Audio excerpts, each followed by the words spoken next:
Sa CCTV footage na ibinigay sa ABS-CBN News, nakuha sa hallway ng 22nd floor ng City Grand Garden Hotel sa Makati City noong Disyembre 31. Makikita ang grupo ni Christine Dacera na lumabas ng room 2209 para lumipat sa kabilang kwarto 2207. Ang oras 11:21 PM. Makalipas ang mahigit 17 minuto, muli silang bumalik sa kanilang kwarto kasama si Christine.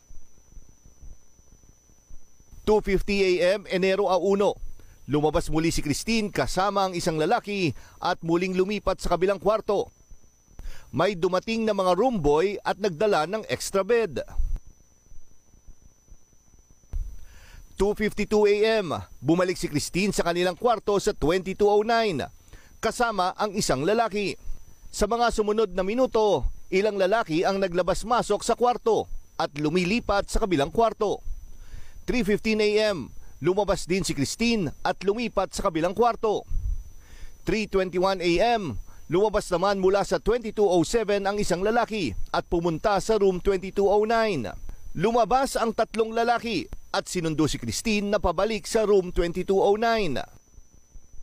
4:39 AM, lumabas ng room 2209 si Christine kasama ang isang lalaki at bumalik sa kabilang kwarto. 4:52 AM, muling bumalik silang dalawa sa room 2209.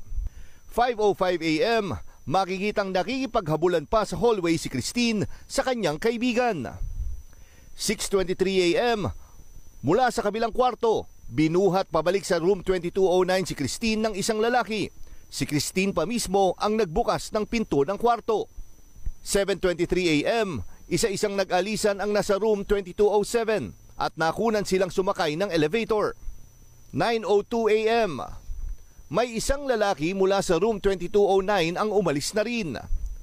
12:22 ng tanghali, bumukas ang pinto ni na Christine at sumilip ang isang lalaki.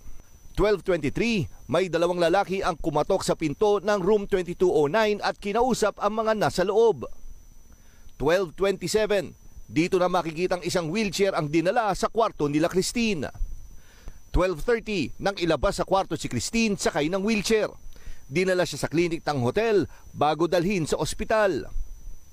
Marami pang tanong ang dapat masagot sa pagkamatay ni Christine, pero ang CCTV footage na ito ang isa sa mga ebidensyang tinitignan ng piskal sa kaso.